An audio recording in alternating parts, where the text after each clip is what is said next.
जय हिंद दोस्तों। कैसे हैं आप लोग? उम्मीद है अच्छे होंगे और अच्छे से तैयारी भी कर रहे होंगे।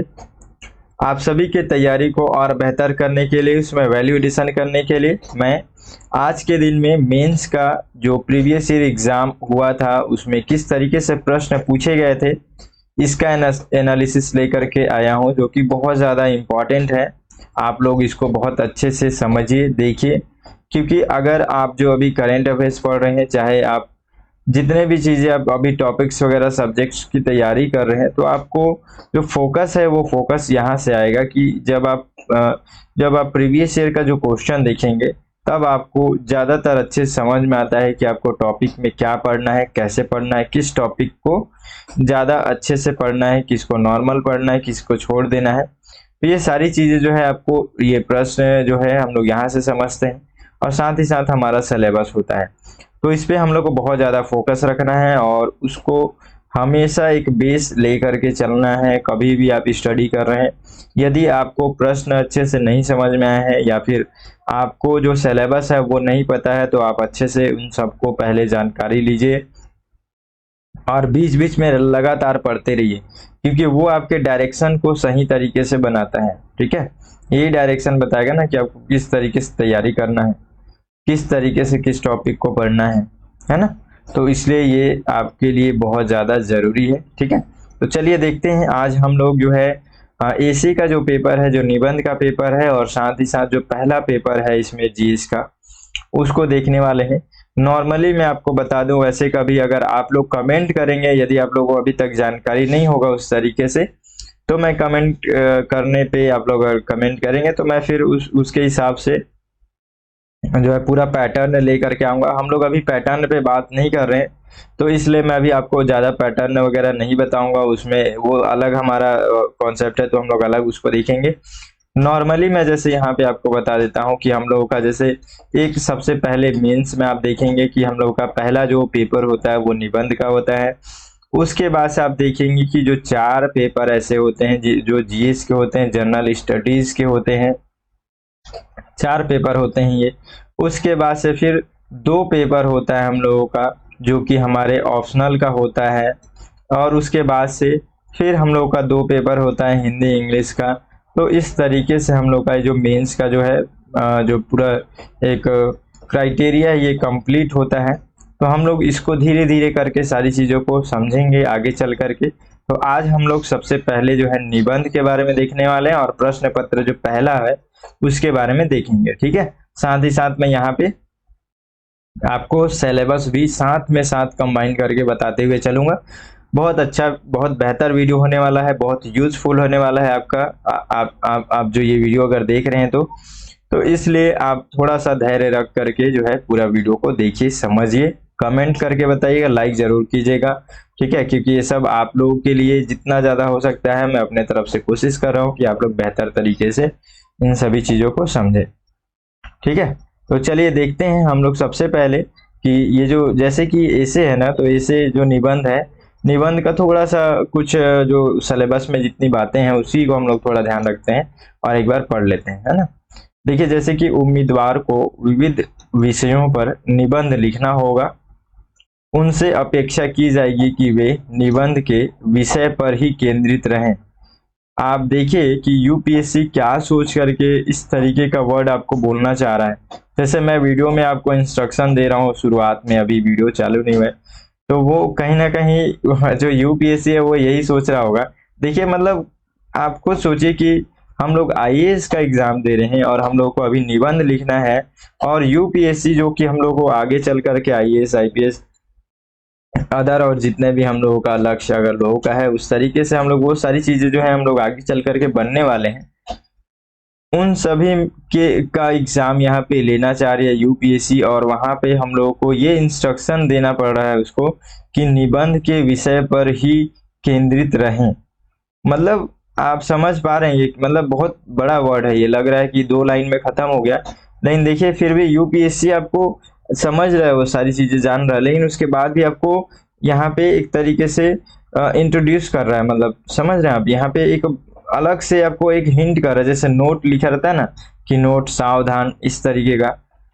तो ये फिर भी आपको यहाँ पे लिख करके बता रहा है, मतलब आप खुद सोचिए कि यहाँ पे मेंस का जो निबंध आप लिख रहे हैं उस पे जो है यूपीएससी आपके लिए कितना ज़्यादा फोकस है कि आप जो प्रश्न का जो उत्तर देंगे उसको आपको वो किस तरीके से वो चेक करेगा।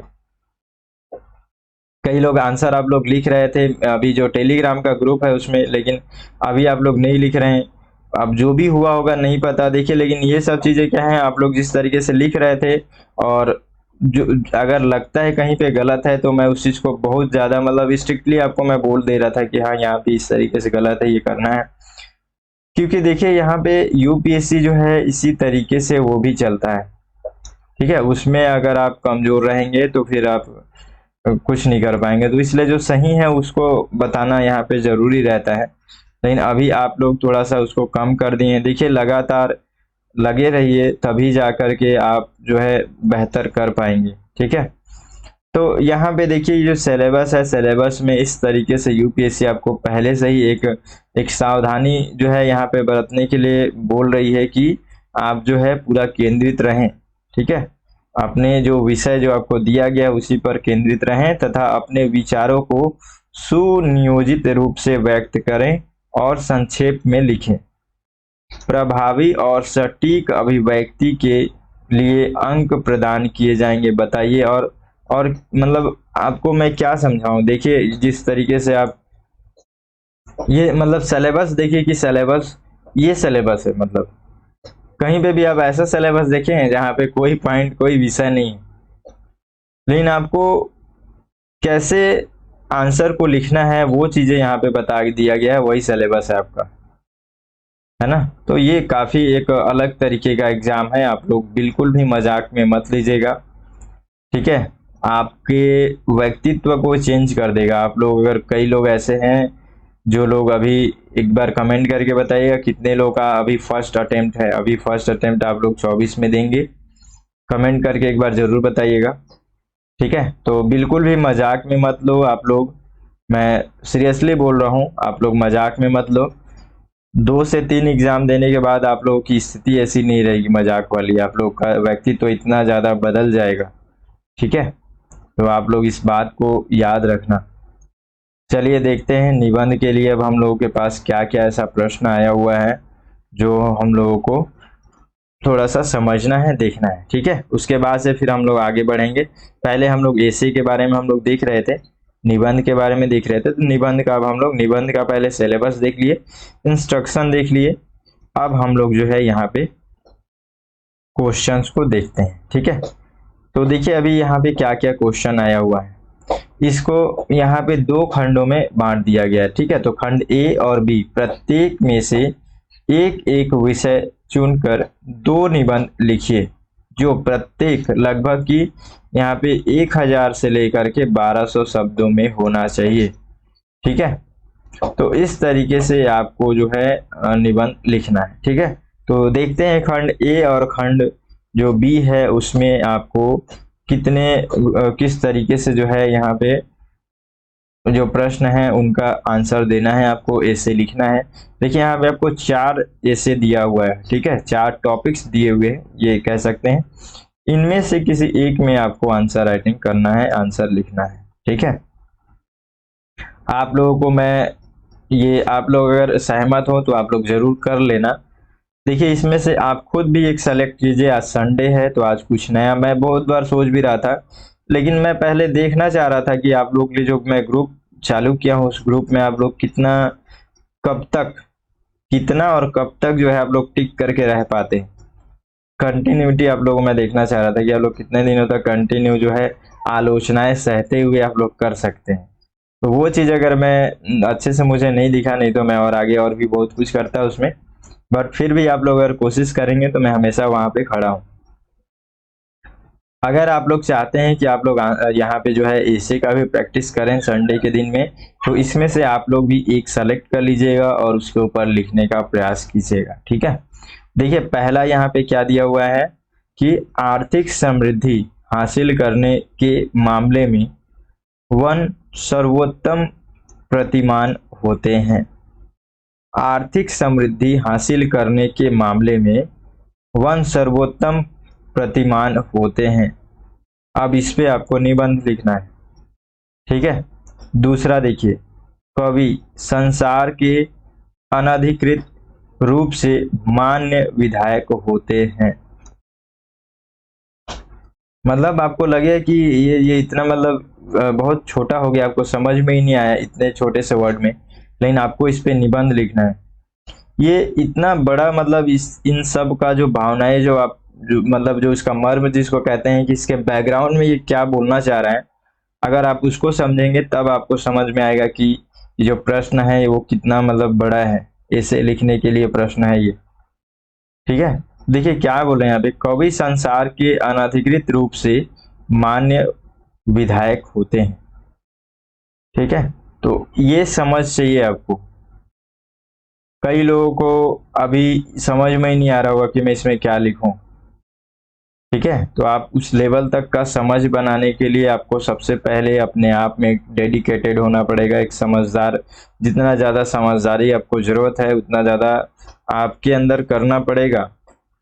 देखिए एक वर्ड होता है ना कि आप सुने होंगे कई जगह पे कि अगर आपका जो लक्ष्य है ना, उस लक्ष्य के लिए आपको जो मन कर रहा है वो नहीं करना है, जो करना चाहिए वो करना है, ठीक है।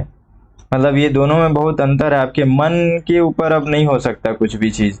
अगर आपको टारगेट डिसाइड है, अगर आपने गोल डिसाइड कर लिया है, तो फिर आपको अपने मन के अनुसार से नहीं चलना है।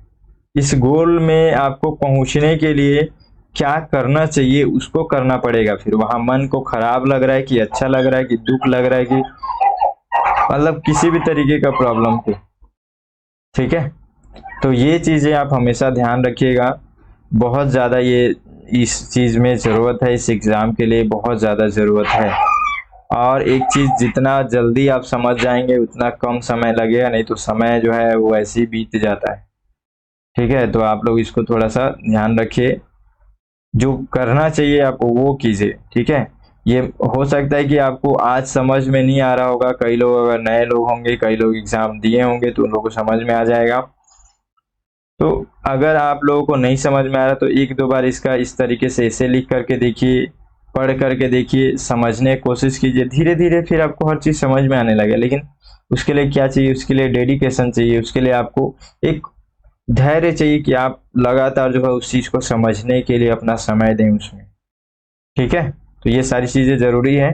उसके बाद से देखिए तीसरा, इतिहास वैज्ञानिक मनुष्य के रोमानी मनुष्य पर विजय हासिल करने का एक सिलसिला है। तो इस तरीके से एक जो है यहाँ पे इसमें ऐसे लिखना है इस टॉपिक पे। उसके बाद से जहाज बंदरगाह के भीतर सुरक्षित होता है, परंतु इसके लिए तो वह होता नहीं है। मतलब कितना उटपटांग ये सब पहेली जैसा आपको लग रहा है, और इस पे आपको ऐसे लिखना है। और ये खंड ए है, तो खंड ए में आपको इसी तरीके की जो है आपको ऐसे मिलेंगे। इसी में से किसी एक को आपको छांट करके लिखना पड़ेगा। तो ये आपके अलग समझ और अलग व्यक्तित्व को दिखाता है। जब आप 1000 से लेकर के 1200 तक वर्ड जब आप लिखेंगे, तब आपको वहाँ पे जो है आपका व्यक्तित्व समझ में आएगा कि आप क्या क्या चीज़ें लिख पा रहे हैं, आपके अंदर क्या क्या चीज़ें हैं। वो 1000 के अंदर में आपको जो है पूरा यहाँ पे जो है आपका एनालिसिस हो जाएगा वहाँ आपके व्यक्तित्व का भी। ऐसे का उद्देश्य यहाँ पे यही होता है। देखिए अब दूसरा खंड बी में देखिए, ये इसमें किस तरीके से पूछा गया है। छप्पर मरम्मत करने का समय तभी होता है जब धूप खिली हुई हो, ठीक है। तो ये इस तरीके से यहाँ पे प्रश्न है। अब इस पे आपको ऐसे लिखना है, ठीक है। छप्पर मरम्मत करने का समय तभी होता है जब धूप खिली हुई हो। अब इस वर्ड में आपको जो है ऐसे लिखना है, ठीक है। तो इन सब का जो है अच्छा समझ आप नहीं रखेंगे तो आपको क्या लिखूं इसमें यही आपको समझ में नहीं आएगा, ठीक है। ये सब जो है मीनिंग पे है, आपके समझ के ऊपर है। इसके बैकग्राउंड से समझिए कि क्या कहना चाह रहा है, ठीक है। छप्पर मरम्मत कराने का समय तभी होता है जब धूप खिली हुई हो। तो इससे आप क्या समझ पा रहे हैं, उस तरीके की बातें हैं यहाँ पे। अगला प्रश्न देखते हैं। आप उसी नींद में दोबारा नहीं उतर सकते। देख रहे हैं मतलब किस तरीके का वर्ड है इधर, ये सब आप उसी नींद में दोबारा नहीं उतर सकते। अब इस पे आपको ऐसे लिखना है, मतलब नॉर्मल सामान्य आपको जो है यहाँ पे नॉलेज की जानकारी की मांग नहीं की जा रही है, आपके समझ की लेवल जो है कितनी है, आपकी व्यक्तित्व कितने हैं उसकी मांग की जा रही है। ठीक है, तो मेरा उद्देश्य देखिए आपको एक चीज और है कि यहाँ पे आप कितना, आपको ये भी दिखाना कि आप कितना सीरियस हैं, आपको ये पता चलेगा अगर आप प्रश्न देखेंगे तो। इन सभी प्रश्नों को देखेंगे तब आपको ये चीजें समझ में आएंगी कि आप रियल में कितना सीरियस है अपने एग्जाम को लेकर के। आप इसमें से आंसर लिख करके देखिए कि आप किस तरीके से लिख पा रहे हैं, अच्छे से लिख पा रहे हैं कि नहीं लिख पा रहे हैं।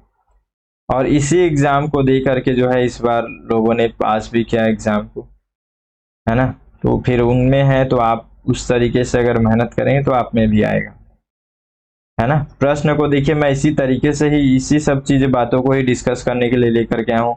नॉर्मली पढ़ के निकलना रहता तो मैं ये सबको निकल जाता पढ़ करके।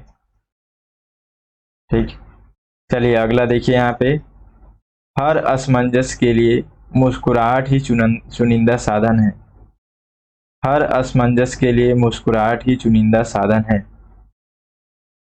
मतलब कितना बेहतर बेहतर ऐसे लिखने के लिए आपको दिया जा रहा है इसमें, लेकिन ये जो बेहतर आपको दिख रहा है वो बेहतर आपको लिखने में आपकी हालत खराब हो जाएगी। मैं जो सच बता रहा हूँ, मतलब जिस तरीके से अगर आप उतना समझदारी से अगर आप अच्छे से शुरुआत से अगर प्रैक्टिस नहीं कर रहे होंगे तो आप लिख नहीं पाएंगे। कुछ वर्ड कुछ समय तक 100, 200, 250, 300, 500 लिख लेंगे, लेकिन उसके बाद से 500 और लिखने में आप जो व्यक्तित्व जो वहाँ पे दिखता है फिर वहाँ आपका दिमाग काम नहीं करेगा।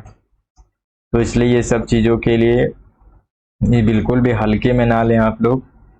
ठीक, अगला देखिए, केवल इसलिए कि आपके पास विकल्प है, इसका यह अर्थ कदापि नहीं है कि उनमें से किसी को भी ठीक होना ही होगा। मतलब जैसे होता है ना कि हमारे पास जो है 2 विकल्प है, तो कोई ना कोई इसमें से तो होगा, एक नहीं होगा तो दूसरा हो जाएगा। लेकिन यहाँ पे बोला जा रहा है कि जब जरूरी नहीं है कि आपके पास ये जो 2 विकल्प है इसमें से एक नहीं हुआ तो दूसरा हो ही जाएगा, हो सकता है ये भी ना हो। तो बहुत अंदर लेवल तक का समझ की मांग यहाँ पे की जा रही है, आप लोग उतना सीरियस रहें। ठीक, चलिए ये हो गया ऐसे हम लोगों का, ऐसे हम लोगों ने हम लोग समझ गए। देखिए फास्ट किसी भी चीज को मत कीजिएगा, आप लोग से हाथ जोड़ करके मैं विनती कर रहा हूँ, बाद में आप लोग पछताओगे। मैं सच बता रहा हूँ, आप लोग बाद में पछताना पड़ेगा। मेरे वीडियो से मैं बार बार ये बोलना मतलब अच्छा नहीं लगता है, लेकिन सच बता रहा हूँ कि वीडियो का थोड़ा सा लंबा होना मेरे लिए कोई मतलब नहीं है, उससे मैं उस पर कोई ध्यान नहीं देता हूँ। मैं दिल से चाहता हूँ कि आप लोग एक बार याद करें कि हाँ मेरा कुछ तो ऐसा जो बात था जो आप लोगों को अच्छे से समझ में आ गया। मैं यहाँ पे इसलिए हाथ जोड़ रहा हूँ आप लोगों को क्योंकि देखिए समय स्पेंड कीजिए, समय लगाइए। ठीक है, लोग आईएएस का वो आप लोग करते हैं ना, एक से एक जो डीपी लगाते हैं, मतलब प्यार है आपका सब कुछ है, तो प्यार जब होता है उसके पास आप कितना समय लगाते हैं, हमेशा उसमें डूबे रहते हैं। तो इसमें भी आपको डूबना है। ठीक है, जितना ज्यादा डूबेंगे, जितना धीरे धीरे आराम से पढ़ सके उतना धीरे आराम से पढ़िए, तभी समझ में आएगा आपको मैटर। नहीं तो ये ज्यादा नहीं, वो जो 30 सेकंड के रील में भी मैं इसको डाल सकता था, लेकिन सबका एक महत्व होता है। आपके अंदर कितना डीप तक घुसेगा ये सारी चीजें आपको समझ में आएगा, आप कितना ज्यादा ऑब्जर्व कर पाएंगे, वो सब भी मायने रखता है। और यही सब चीजें आपके व्यक्तित्व को जो है वो डेवलप करता है। ठीक है, तो उस हिसाब से थोड़ा ध्यान रखेंगे, आराम से चलिए, कोई दिक्कत नहीं, कोई मत हड़बड़ाइए। बार बार आपको नहीं देखना है, एक बार अच्छे से देखिए। ठीक है, चलिए अब हम लोग देखेंगे यहाँ पे जो 2022 में ही, अब हम लोग यहाँ पे देखेंगे जो प्रश्न पत्र, यहाँ पे सामान्य अध्ययन का जो प्रश्न पत्र पहला था, हम लोग जीएस जो देखेंगे, जीएस का फर्स्ट पेपर जो था हम लोग उसको अब थोड़ा सा देखते हैं, उसमें किस तरीके से प्रश्न पूछे गए हैं। ठीक है, लेकिन इससे पहले हम लोग थोड़ा सा उसका सिलेबस को देखते हैं। ताकि हम लोग ये समझ पाएं कि हम लोग सिलेबस के बैकग्राउंड में जो हम लोग पढ़ रहे हैं क्या उसी तरीके से प्रश्न पूछा जा रहा है, और जो हम लोग ने अभी जो हम लोग तैयारी कर रहे हैं अगले साल के लिए, क्या वो भी हम लोग सही तरीके से सही डायमेंशंस में हम लोग तैयारी कर रहे हैं। हम लोग पास ये दो सबसे मेन चीजें हैं, हमारे हथियार यही है, एक सिलेबस और दूसरा जो है प्रीवियस ईयर का क्वेश्चन पेपर। ठीक है, तो हम लोग को इसको अच्छे से समझना जरूरी है। चलिए देखते हैं, सबसे पहले सिलेबस को हम लोग पढ़ते हैं एक बार कि सिलेबस में क्या क्या बातें लिखी गई हैं।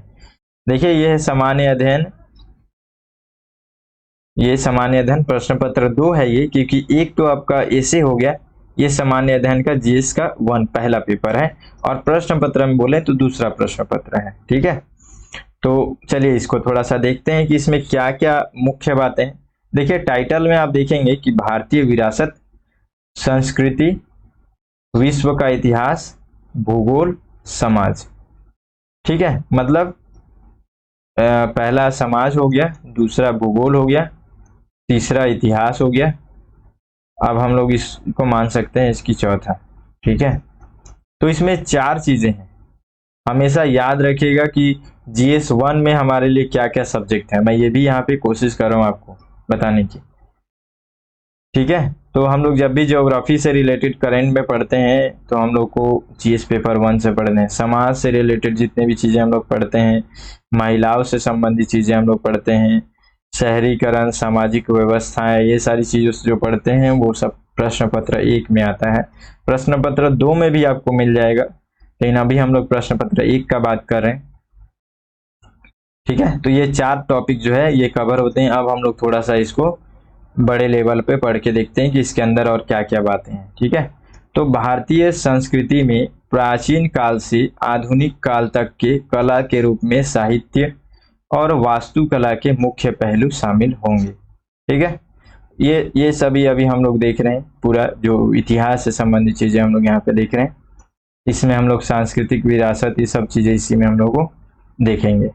आप देखिए यहाँ पे 18वीं सदी के लगभग मध्य से लेकर वर्तमान समय तक का आधुनिक भारतीय इतिहास, महत्वपूर्ण घटनाएं, व्यक्तित्व, विषय।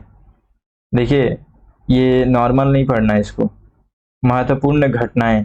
ठीक है, 18वीं सदी से लेकर के लगभग मध्य से लेकर के वर्तमान समय तक का 18वीं शताब्दी से लेकर के लगभग हम लोग का, उसके बाद से वर्तमान समय तक का जो भी घटनाएं हम लोग को यहाँ पे घटित हो रही हैं उन सभी को हम लोग को देखना है। और उसमें क्या देखना है, तो उसके अंदर भी डिफाइंड है कि कुछ जो है आईएमपी महत्वपूर्ण जो है घटनाएं देखनी है, उसमें कोई व्यक्तित्व जो है चर्चित है, उस व्यक्तित्व के बारे में देखना है। विषय, उससे संबंधित जो विषय हैं उन विषय को देखना है।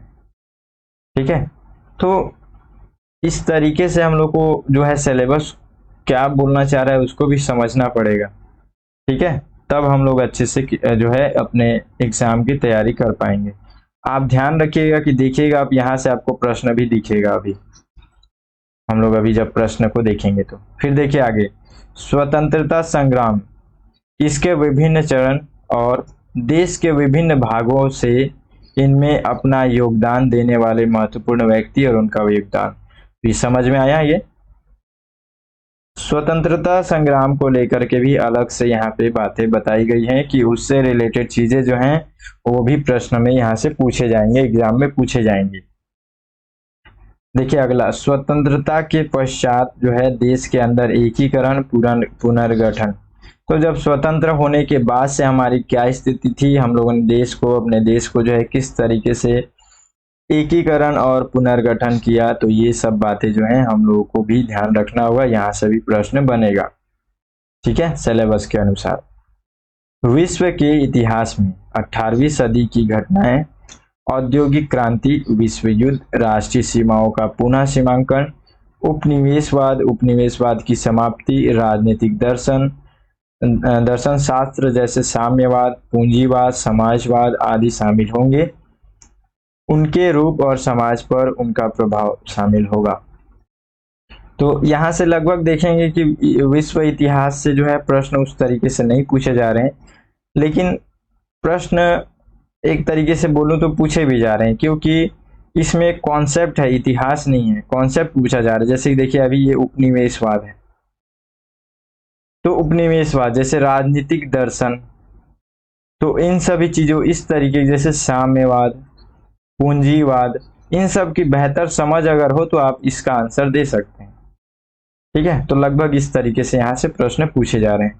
आगे देखिए और क्या क्या बातें हैं इसमें। भारतीय समाज की मुख्य विशेषताएं और भारत की विविधता। देखिए अभी तक हम लोगों ने यहाँ से देखा, ठीक है, भारत से संबंधित इतिहास और विश्व से संबंधित इतिहास, और ये जो है भारतीय विरासत और संस्कृति के बारे में हम लोगों ने अभी तक देखा था। अब हम लोग ज्योग्राफी की ओर आगे बढ़ रहे हैं। ठीक है, तो ज्योग्राफी में हम लोग देख रहे हैं, यानी कि एक तरीके से ज्योग्राफी जो है इसमें अलग तरीके से आपको दिखेगा। ठीक है, थोड़ा सा समाज से संबंधित चीजें आपको इसमें साथ में दिखेंगी, तो इसलिए थोड़ा आपको लगेगा उस तरीके से। देखिए जैसे यहाँ पे है भारतीय समाज की मुख्य विशेषताएं और भारत की विविधताएं।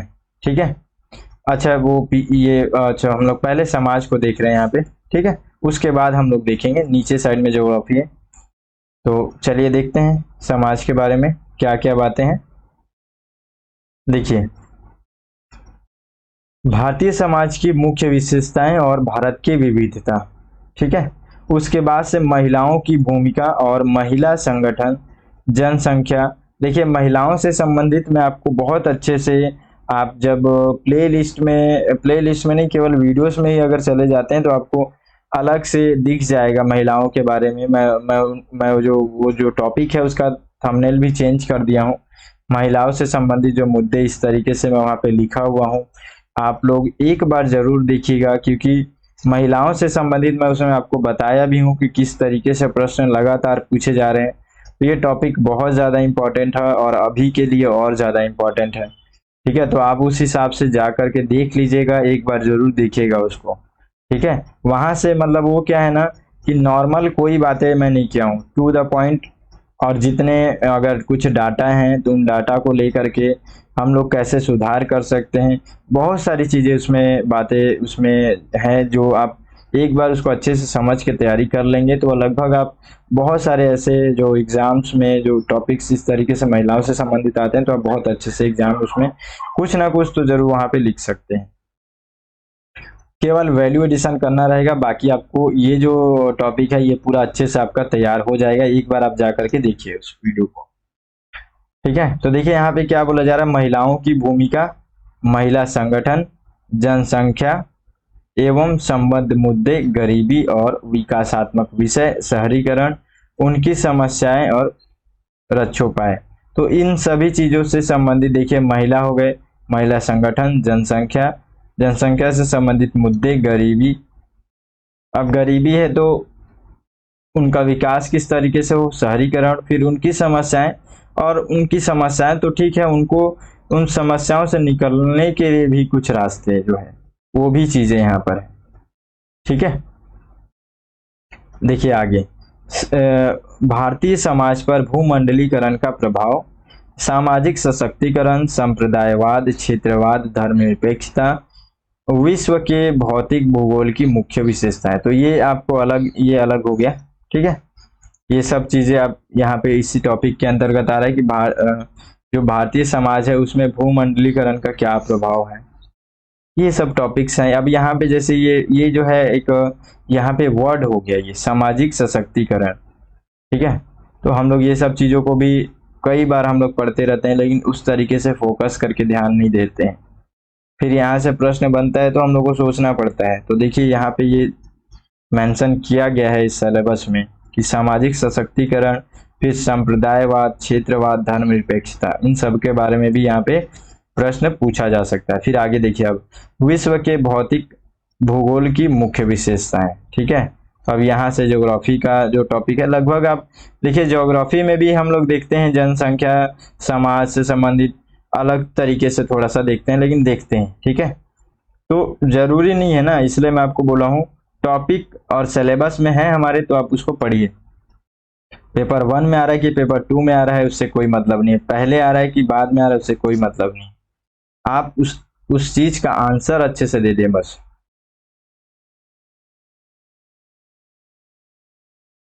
ठीक है, चलिए देखते हैं कि जो यहाँ पे है इस सिलेबस में क्या क्या बातें हैं। देखिए, विश्व भर के मुख्य प्राकृतिक संसाधनों का वितरण, ठीक है, दक्षिण एशिया और भारतीय उपमहाद्वीप को यहाँ पे शामिल करते हुए। तो इसमें जो है विश्व भी और भारत भी, ठीक है। जैसे देखिए, विश्व भारत सहित के विभिन्न भागों में प्राथमिक, द्वितीयक और तृतीयक क्षेत्र के उद्योगों को स्थापित करने के लिए जिम्मेदार कारक। तो इन सब के टॉपिक के बारे में जो है यहाँ से प्राकृतिक संसाधनों को मेन फोकस करते हुए वर्ल्ड में, चाहे हमारे भारत में, इन सब चीजों के बारे में यहाँ से प्रश्न पूछा जाएगा। अब देखिए दूसरे पॉइंट में, भूकंप। आप हमेशा कुछ ना कुछ यहाँ से एक प्रश्न मिलता है आपको। भूकंप, सुनामी, ज्वालामुखी, हलचल, चक्रवात आदि जैसे महत्वपूर्ण भूभौतिक घटनाएं, भूगोलीय विशेषताएं और उनके स्थान, अति महत्वपूर्ण भौगोलीय विशेषताओं, जल स्रोत और हिमावरण सहित, और वनस्पति और प्राणी जगत में परिवर्तन और इस प्रकार के परिवर्तनों का प्रभाव। तो ये सारी चीजों जो है यहाँ पे, इन सभी चीजों से जो प्रश्न बनता है। तो प्रश्न को आप हमेशा, जब आप अभी जैसे प्रश्न आप देख रहे हैं, तो प्रश्न के साथ आप इस चीज को थोड़ा सा देखिए, सोचिए कि हम लोगों के जो सिलेबस है उससे आ रहा है कि नहीं आ रहा है।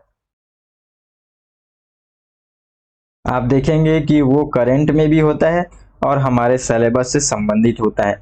इसलिए मैं आपको ज़्यादातर फोर्सफुली जो है टॉपिक को अच्छे से वहाँ पे समझाने के लिए कहता हूँ। यहाँ पे आप देखिए कि किस तरीके से, मतलब ज़्यादातर फोर्स मैं वही करता हूँ कि आप अच्छे से समझिए। मेरा जो वीडियो है थोड़ा सा लंबा हो जाता है, लेकिन मैं आपको कोशिश करता हूँ कि आप अच्छे से समझें, ठीक है।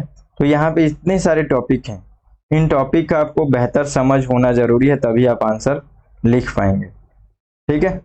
चलिए अब हम लोग थोड़ा सा प्रश्न को अब देखते हैं, प्रश्न के ऊपर आते हैं और प्रश्न देखते हैं कि प्रश्न किस तरीके से पूछे गए हैं। सबसे पहले यहाँ पे आएगा इतिहास से संबंधित, जो कि हमारे साहित्य, इसमें देखें आप, भारतीय साहित्य कला, इस सब चीजों से आएंगे, सांस्कृतिक चीजों से। देखिए, स्पष्ट करें कि, ये पहला प्रश्न है, स्पष्ट करें कि मध्यकालीन भारतीय मंदिरों की मूर्तिकला उस दौर के सामाजिक जीवन का प्रतिनिधित्व करती हैं। तो अब यहाँ पे आपको, आप देखिए कि आपको यहाँ से एक ना एक प्रश्न इधर इस तरफ से एक प्रश्न आ गया है ना। हम लोग सबसे पहले वही देखें ना कि भारत की सांस्कृतिक इतिहास जो है, यहाँ से प्रश्न आ गया, 150 शब्दों में लिखना है, 10 नंबर का ये इस तरीके से प्रश्न आपको बना।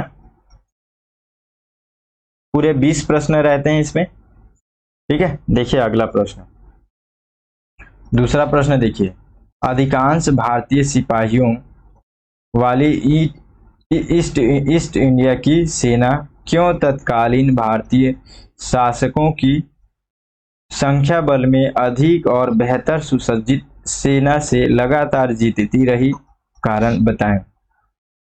ठीक है, यह भी 10 नंबर का यहाँ से प्रश्न है। अब ये जो प्रश्न है, इस प्रश्न को आप देख रहे हैं कि हम लोग इतिहास में, क्या इतिहास को इस तरीके से पढ़ते हैं क्या? लेकिन इस तरीके से पढ़ना है, अधिकांश भारतीय सिपाहियों वाली ईस्ट इंडिया की सेना क्यों तत्कालीन भारतीय शासकों की संख्या बल में अधिक और बेहतर सुसज्जित सेना से लगातार जीतती रही, क्यों जीतती रही, कारण बताइए। एकदम सिंपल सा प्रश्न है, लेकिन हम लोग इस तरीके से इतिहास को नहीं पढ़ते हैं, इस कारण से हम लोग को ये चीजें थोड़ी सी डिफिकल्ट होती हैं। तो आपको इस तरीके से पढ़ना है इतिहास को, ठीक है। चलिए आगे देखते हैं और क्या प्रश्न पूछा गया है। औपनिवेशिक भारत की 18वीं शताब्दी के मध्य से क्यों अकाल पड़ने में अचानक वृद्धि देखने को मिलती है, कारण बताइए। ठीक है, 150 शब्दों के प्रश्न, 10 नंबर के। यहाँ पे भी आपको जो है, जो प्रश्न आपको यहाँ बना हुआ है इतिहास से संबंधित, वो भी आपको अकाल से संबंधित चीजें यहाँ पे पूछी गई, जबकि बहुत सारे प्रश्न है फिर भी। ठीक है, तो यूपीएससी का कॉन्सेप्ट एकदम अलग तरीके का रहता है। ठीक, तो इस तरीके से आप प्रश्न देखेंगे कभी भी इतिहास में आप देखते हैं तो ध्यान रखेंगे ऐसे टॉपिक्स में। चौथा देखिए, प्राथमिक चट्टानों की विशेषताओं एवं प्रकारों का वर्णन कीजिए। ठीक है, तो प्राथमिक चट्टानों की विशेषताओं और प्रकारों का वर्णन कीजिए। तो आप मेंस के लिए जब तैयारी करें तो कुछ इस तरीके से आपको जो है उसकी विशेषताओं वगैरह को समझना पड़ेगा जो प्राथमिक चट्टान होते हैं उसमें। ठीक है, तो ये हो गया हम लोगों का। अब यहाँ से ज्योग्राफी का प्रश्न किस तरीके से आ रहा है उस पर फोकस कीजिएगा। पांचवा प्रश्न देखिए, भारतीय मौसम विज्ञान विभाग के द्वारा चक्रवात प्रवण क्षेत्रों के लिए मौसम संबंधी चेतावनियों के लिए निर्धारित रंग संकेतक के अर्थ पर चर्चा करें। आपको याद है अभी 1 से 2 दिन पहले मैं इस टॉपिक पे आपको पढ़ाया हूं,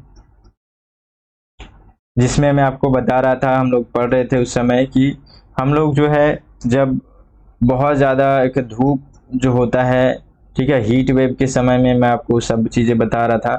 तो इस तरीके से किसी भी मौसम में अगर मौसम जो है हमारे लिए खतरनाक है तो जो यहाँ पे भारतीय मौसम विज्ञान विभाग है ये हम लोग को लगातार इंडिकेट करती है।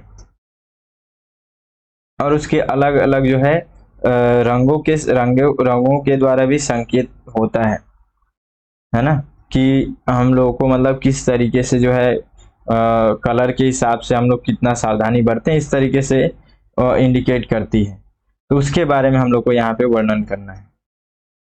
ठीक, तो आप ये सब चीज़ों को देखेंगे, ये सब चीज़ों को ध्यान में रखेंगे। और मैं यहाँ पे इसलिए ये सब बोल रहा हूँ क्योंकि देखिए मैं हकीकत में इन सब चीज़ों को देख करके चल रहा हूँ। जैसे नहीं होता है कि जो दिखता है वो बिकता है, ऐसा स्थिति है। अगर मैं आप लोग को ये सब नहीं बताऊंगा, नहीं बोलूंगा तो आप लोग मेरे मेहनत को नहीं देख पाएंगे। अगर आप लोग ईमानदारी से अगर कोई भी वीडियो मेरे जो करंट अफेयर्स का वीडियो देखा होगा तो मैं ये इस बारे में पढ़ाया था आपको। जरूर नहीं कि मैं तो अभी पढ़ा रहा हूँ ना, ये तो पहले पूछ लिया गया है। तो मैं उन सब चीज़ों को इसलिए पढ़ा रहा हूँ क्योंकि मैं पहले सिलेबस देख रहा हूँ, क्वेश्चंस वगैरह सब चीज़ों को देख रहा हूँ, तब मैं आपको उसी तरीके से आप लोगों को पढ़ाने का कोशिश कर रहा हूँ। तो थोड़ा सा आप लोग भी सीरियस होइए और पूरा वीडियो को अच्छे से समझिए। ठीक है, बहुत ज़्यादा ज़रूरी है आप लोगों को, क्योंकि हर चीज़ आप देख रहे हैं यहाँ भी प्रश्न, सिलेबस, हर चीज़ आपके लिए हो रहा है। ठीक है, और बेहतर तरीके से करने का प्रयास भी कर रहा हूँ मैं। तो आप लोग थोड़ा सा उसको समझिए अच्छे से। आप देखिए यहाँ पे 6वां प्रश्न, दक्कन ट्रैप। तो दक्कन ट्रैप, अब यहाँ पे हम लोग को, अब हम लोग अभी क्या है ज्योग्राफी नहीं पढ़ रहे, नहीं तो मैं आपको बताता। यहाँ पे जो दक्कन ट्रैप है इस तरीके का जो है ज्योग्राफी में अब हम लोगों को आप अगर मेंस के लिए तैयारी करें, कभी भी कर रहे हैं तो थोड़ा इस तरीके से पढ़ें, थोड़ा डीप पढ़ें। अब जैसे यहाँ पे दक्कन ट्रैप के बारे में दिया गया कि प्राकृतिक संसाधन एवं संभावनाओं की यहाँ पे चर्चा कीजिए। ठीक है, तो इसके बारे में आप अच्छे से पढ़ें।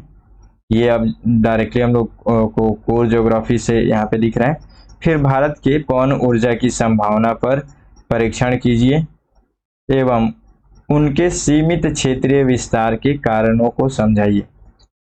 ठीक है, तो ये 7वां प्रश्न इस तरीके से पूछा गया है। 8वां देखिए, पारिवारिक संबंधों पर वर्क फ्रॉम होम के असर की छानबीन एवं मूल्यांकन करें। ठीक, तो ये आप देखिए न्यूज में इस तरीके से चल रहा था, वर्क फ्रॉम होम लगातार जो है, तो अब यहाँ से प्रश्न भी पूछ लिया गया है। फिर देखिए 9वां प्रश्न, उपभोक्ता संस्कृति के विशेष परिप्रेक्ष्य में नव मध्य वर्ग के उभार से टियर 2 शहरों का विकास किस तरह संबंधित है। तो यहाँ से भी इस तरीके से प्रश्न पूछ लिया गया है 9वां। 10वां देखिए, भारत के जनजातीय समुदायों की विविधताओं को देखते हुए किस विशिष्ट संदर्भ के अंतर्गत उन्हें किसी एकल श्रेणी में माना जाएगा। ठीक, तो अब इधर हम लोग देख रहे हैं इस तरीके से प्रश्न। देखिए प्रश्न पर ध्यान रखिए, क्योंकि जब आप पढ़ेंगे आगे चल करके करंट अफेयर्स पढ़ेंगे, चाहे किसी भी टॉपिक को पढ़ेंगे, तो आपको मालूम होना चाहिए कि किस तरीके से जो है प्रश्न बनता है। तो जनजातीय समुदायों से कुछ इस तरीके का प्रश्न पिछली बार बना था। और देखिए आगे 11वां प्रश्न देखिए, राज्यों एवं प्रदेशों का राजनीतिक और प्रशासनिक पुनर्गठन 19वीं शताब्दी के मध्य से निरंतर चल रही एक प्रक्रिया है, उदाहरण सहित विचार कीजिए। ठीक है, तो 250 शब्दों में कुछ इस तरीके से हम लोगों को आंसर लिखना है इसमें, राज्य एवं प्रदेशों की राजनीतिक और प्रशासनिक पुनर्गठन। ठीक है, अगला प्रश्न देखिए, भारतीय परंपरा और संस्कृति में गुप्त काल, चोल काल के योगदान पर चर्चा करें। ठीक, तो गुप्त काल और चोल काल के योगदान जो है भारतीय परंपरा में किस तरीके से पड़े, यहाँ पे इसको भी पूछना, यहाँ पे प्रश्न आ गया है। ठीक, अगला प्रश्न देखिए, सब मिक्स है ना, अब ये सब हम लोग फिर से कला एवं संस्कृति जो है हम लोग उसमें चले गए हैं। अब यहाँ पे देखिए, भारतीय मिथक कला और वास्तुकला में सिंह और वृषभ की आकृतियों के महत्व पर विचार करें। ठीक है, तो इस तरीके से प्रश्न बना है इतिहास में। अब इतिहास में पढ़ा नहीं रहा हूं तो मैं ज्यादा कुछ आपको नहीं बोल सकता। ठीक है, इतिहास में ये है कि मैं आपको यहाँ प्रश्न बता रहा हूं, तो आप अगर इतिहास की तैयारी कर रहे हैं तो आप थोड़ा इसको ध्यान में रखें, मैं इतना ही आपको बोल सकता हूँ। ठीक है, देखिए चौथा, समुद्री धाराओं को प्रभावित करने वाली शक्तियां कौन सी हैं, विश्व के मत्स्य उद्योग में उनके योगदान पर वर्णन करें। ठीक है, तो समुद्री धाराओं को प्रभावित करने वाली शक्तियां, समुद्र की धाराओं को कौन सी शक्तियां, कौन से क्या चीजें प्रभावित करते हैं उनको लिखना है यहाँ पे, प्लस विश्व के मत्स्य उद्योग में इनके जो योगदान है वो किस तरीके से ये लोग धाराएं जो है ये योगदान करती हैं, उन सभी चीजों को आपको वर्णन करना है। ठीक है, तो अब यहाँ पे आप देख रहे हैं कि ये ज्योग्राफी से संबंधित चीजें हो गई, और धाराओं से आप देखेंगे कि बहुत ज्यादा मछलियों का जो है एक तरीके से यहाँ पे उत्पादन जो है वो काफी उनके लिए एक मतलब बेहतर होता है हम लोगों के लिए। ठीक, आगे देखते हैं। और 15वां देखिए कि रबड़ उत्पादक देशों के वितरण का वर्णन करते हुए उनके द्वारा सामना किए जाने वाले प्रमुख पर्यावरणीय मुद्दों को इंगित कीजिए। तो रबड़ उत्पादक देशों के यहाँ पे कौन कौन से देश जो हैं इसका उत्पादन करते हैं, और साथ ही साथ वो लोगों को पर्यावरण से संबंधित किस तरीके से उनको मतलब इन सभी चीज पर्यावरणीय जो समस्याएं किस तरीके से यहाँ पे उनके लिए बनी हुई है। ठीक है, वो सब चीजें भी यहाँ पे वर्णन करना है, तो इस चीज को ध्यान में रखिएगा। इस तरीके से भी प्रश्न बनता है। अगर हम लोग अब जैसे रबड़ जो है, रबड़ की उत्पादन में, रबड़ का उत्पादन जितने देश कर रहे हैं वो लोग रबड़ से होने वाले पर्यावरणीय प्रदूषणों को भी वो लोग को झेलना पड़ेगा, तो वो लोग उस मतलब उससे किस तरीके से परेशान है, उसके लिए क्या कर रहे हैं, तो उन सभी चीजों से भी यहाँ पे प्रश्न बन रहा है। ठीक, तो इस तरीके से भी ध्यान रखेंगे, आगे पढ़ेंगे। तो अब देखिए यहाँ पे अंतरराष्ट्रीय व्यापार में जल संधि एवं स्थल संधि के महत्व का उल्लेख कीजिए। हम लोग लगातार जल संधि स्थल संधि पढ़ते रहते हैं ना, तो बस उसका आपको यहाँ पे महत्व लिखना है कि उसका क्या महत्व होता है। ठीक, एग्जाम्पल देते हुए आप लिख सकते हैं। तो इस तरीके से प्रश्न भी बन रहा है, आप ध्यान रखिएगा। ये सब अगले एग्जाम की तैयारी के लिए कर रहा हूँ ना। अब ये तो हो गया, जो पूछ लिया वो पूछ लिया है। अब देखिए यहाँ पे क्षोभ मंडल वायुमंडल का एक महत्वपूर्ण परत है जो मौसम प्रक्रियाओं को निर्धारित करता है। कैसे कैसे करता है ये, इसका आंसर लिखना है आपको। देखिए अगला प्रश्न, भारतीय समाज में जाति, क्षेत्र तथा धर्म के समानांतर पंथ की विशेषता की विवेचना कीजिए। अगला प्रश्न देखिए, क्या सहिष्णुता, सम्मिलन एवं बहुलता मुख्य तत्व हैं जो धर्मनिरपेक्षता की भारतीय रूप का निर्माण करते हैं? तर्क संगत उत्तर दें। अगला यहाँ पे प्रश्न देखिए, अपर्याप्त संसाधनों की दुनिया में भूमंडलीकरण एवं नए तकनीक के रिश्ते को भारत के विशेष संदर्भ में स्पष्ट करें। ठीक, तो इस तरीके से प्रश्न जो है बन रहे हैं पेपर 1 में, जनरल स्टडीज GS 1 में। ठीक है, तो ये सब देखिए आपको मतलब बार बार लगातार आप ये सब चीजों को पढ़ना पड़ेगा, तब जाकर के आप अच्छे से समझ पाएंगे कि प्रश्न पत्र जो पहला जो GS 1 का जो है, मतलब प्रश्न पत्र दूसरा, मैं इस तरीके से बोलूंगा तो मैं ज्यादा अच्छे से बोल पाऊंगा क्योंकि मैं ज्यादा उसी चीजों पर ध्यान देता हूं। तो प्रश्न पत्र 1 में जो है उसमें आप देख लिए कि किस तरीके से प्रश्न आता है। ठीक है, और आप लोग का मेन फोकस क्राइटेरिया आपको यहाँ पे देखे कि इसमें जो है जो संस्कृति है, हमारे इतिहास में जो सांस्कृतिक साहित्यिक जो चीजें घटनाएं जो हैं उनसे, ठीक है, ऐतिहासिक चीजों से संबंधित, ठीक, ऐतिहासिक जितने भी चीजें हैं हम लोगों को घटनाएं जो हुई, ठीक है, स्वतंत्रता से संबंधित जो चीजें, स्वतंत्रता के बाद जो घटनाएं हैं और जो उसमें व्यक्तित्व हैं इनके बारे में। फिर हम लोगों ने देखा इसी में समाज होगा और समाज के बाद से ज्योग्राफी। तो ये कुछ जो मेन की पॉइंट्स है उनको ध्यान रखेंगे और उस हिसाब से जो है बार बार प्रश्नों को पढ़ेंगे, ध्यान में रखेंगे कि किस तरीके से किसी टॉपिक से प्रश्न बन रहा है। मेरा उद्देश्य यही था आपको बताने का। तो एक बार जरूर कमेंट करके, लाइक करके आप लोग बताइएगा कि किस तरीके से आपको समझ में आया। कम से कम आप इतना तो जरूर हुआ ना कि अगर आप लोगों ने आज तक कभी प्रश्न इस तरीके से नहीं देखा था तो आप लोग प्रश्न देखिए, कम से कम इतना तो हुआ होगा, कुछ तो चेंजेस हुआ होगा, कुछ तो सीखे होंगे आप लोग। ठीक है, तो उसके लिए आप लोग कमेंट कर दीजिएगा। चलिए ठीक है, मिलते हैं अगले वीडियो में, तब तक के लिए जय हिंद।